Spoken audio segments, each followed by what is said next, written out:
So I heard the passion, and that was your jumping off point to getting into that, right? So what equipment? So did you? I hear you talk about going to the studio and recording and stuff like that. Do you think that Detroit having the history of Motown and the recording history that it has around jazz and around that whole Motown sound, and people still being around, in the 70s that had studios in their homes or still had recording stuff, do you think that had an influence of fast tracking Detroiters into that before the, Well, or just, getting an 808 or something? you know what, I gotta say this. And this is like, Proof is one of my close friends. But kind of speaking with him and with my belief, Yeah. I think when Motown left, it left a void. It did. Okay. It was a void that happened, and then it took we were like. I mean, when it got bought by Chrysalis Records, right? Yeah. Well, yeah, but I'm just saying, just the whole move, it turned into an empty zone for me. Okay. It just became empty. Nature During the Accord was back 80s, then? from the 70s to the 80s, and guys like the Most Wanted, Chaos and Maestro, guys kind of raised the flag up. And I gotta admit too, even R.J. Watkins, the New Dance Show. Yeah. Some people thought it was whack, but it gave us that was our CNN back then. Because we could be because rappers from Detroit would come on there, so that kind of gave us ambition. Right. To be oh man, so that was our news station. A little bit, we could watch it every day. It came on 6 o'clock every day on a weekday, so that kind of gave us. So the answer to your question to me, Was that a Channel 50 or a Channel 20? Channel 62. 62. Okay. Yeah, and it was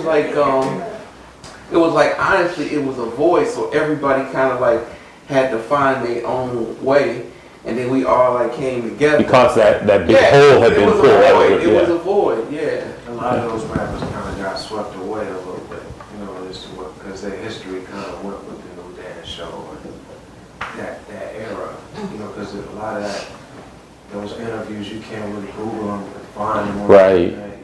Because you weren't saving stuff to a computer. He was kind of saying, did Motown and jazz in Detroit, did that kind of help us along the way? Did that? That's what, yeah. Because there was no, because those instructions. yeah, because there was no linkage between the Motown sound transitioning into Detroit hip hop. There was the Motown sound, disco, and you had some dance music, but then there was a distinct line where there was nothing, and then hip hop takes off.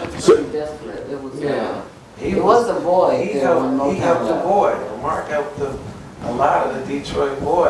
For real, because street promotion and all that stuff. It was giving us a awareness of being educated. There was another show, Stars of Tomorrow. Yep. His name was Jim. There was this guy named Jim that put on Stars of Tomorrow. Yeah, that was very. Yeah, that's it. That was in '62. Yeah, all of that. And being able to capture that history, and I think reintroduce it will help solve a lot of memory problems with people that are coming up now who don't understand that, right? Because they just get influenced by corporate rap out of New York or out of LA, and they don't understand that right in their hometown there's this rich pool of talent. Yeah, right. And we get over, was it flyover state? We become a flyover state, right? So if you look at that, so when you had a chance to record yourself, where did you go? What kind of technology did you use in order to make that transition into, of course you had vinyl and cassette tapes, right? Because you didn't have digital then. So what were you looking? Was it going to a studio with like that, or was it sitting in your bedroom with your? Yeah. Exactly. It was about economics. It was you had to save your money to go to a big school. Nowadays, a studio like the Disc or Studio A. Or a United Sound. Right. You had to really save your money up, and you had to come together. You and your crew had to come together and everybody pitch in. Yeah, pitch in and do it, and that's how it really started. Mm-hmm. Was that the same way for you guys coming in? Yeah, pretty much. You had to save your money and pay for the studio time. When I first was recording, I had to buy ADATs and DAT tapes, and it was and when I first was attempting to record, they were saying I needed to buy a reel. Real to real. Yeah, I'm like, huh? Where I get this stuff at? I'm like 16, 17, like. So, yeah, man. I think my first time recording, I can't remember the guy's name, but he was in the Shadow Nation. Red Scott took me over his crib and we recorded the song, and I was like, I have to do this as much as possible.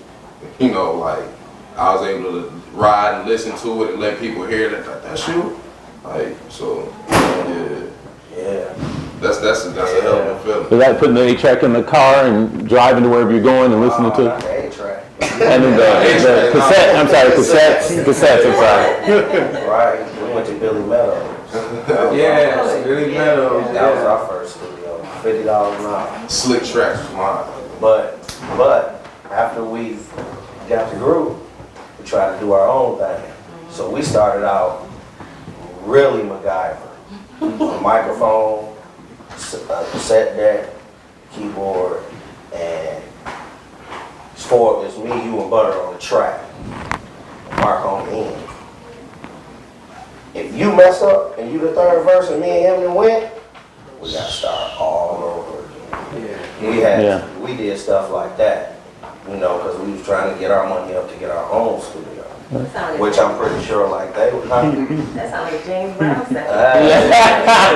I'm pretty sure they did. You know, we had an ASRT and we had 2 techniques, but then we had a microphone and a cassette deck and a mini disc. And it was like, yo, we got the song, you got your verses, let's go. Boom, I hit my 16, he hit his 16, he hit his 16, Mark messed up on the 8th. Start over, dog. And that's the type of thing that would make you become, you know, More polished, more professional. Yeah. Get your craft together. Because you don't want to mess up and start over. Riding around, listening to it, Right. playing with it. And now you done messed up, you might have been and messed up somebody's flow. Period. Because they might have had it down like they want to say it, breath right and all that. And a lot of people don't even take that into consideration, that rap. It's all about breath control and all that. But, you know, it's like golf.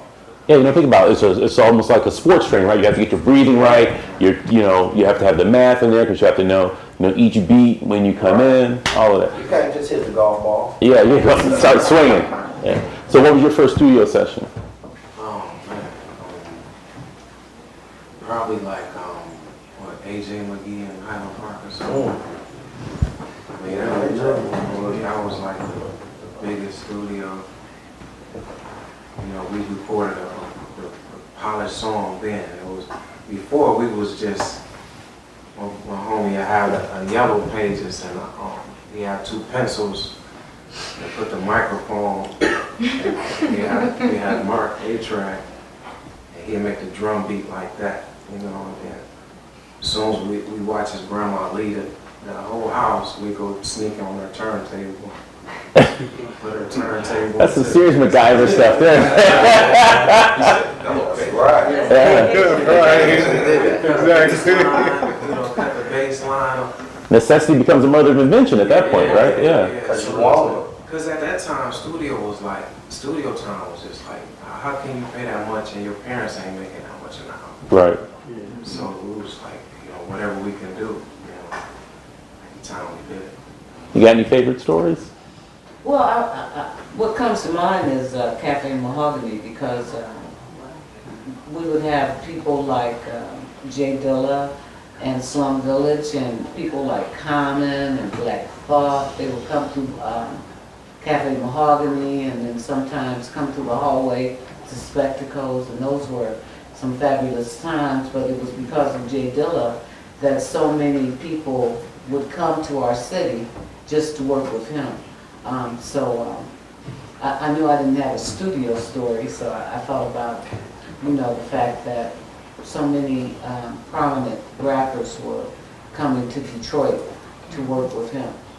And, I got a chance to meet a lot of them through that exchange. But really it wouldn't be J Dilla so much as it would be Proof that would be like, y'all gotta come on down here.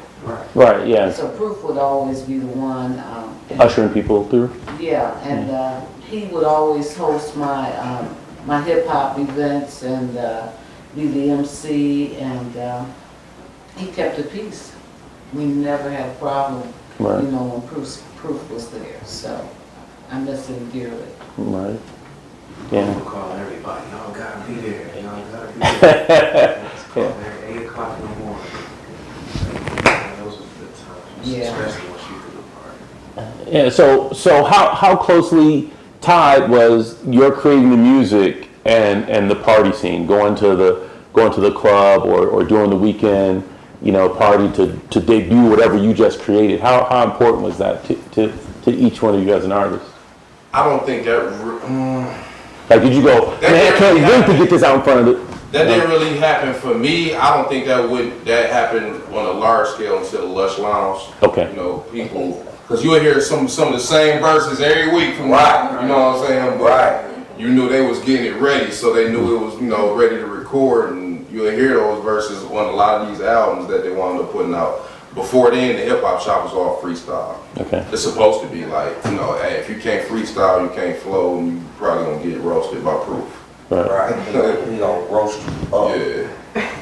So that was like your test bed. You had to go there, go through, Yeah, the Lush go through the Lounge. gauntlet, and then The Lush Lounge, I think, to this day is the spot where everybody's like, okay, I gotta test this out here and make sure.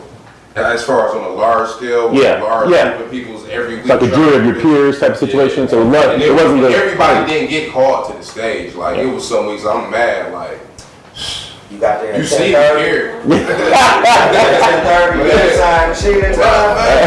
I'm like, you see me here. I gave you that as soon as I walked in. Oh man, you ain't You find signed the the G's.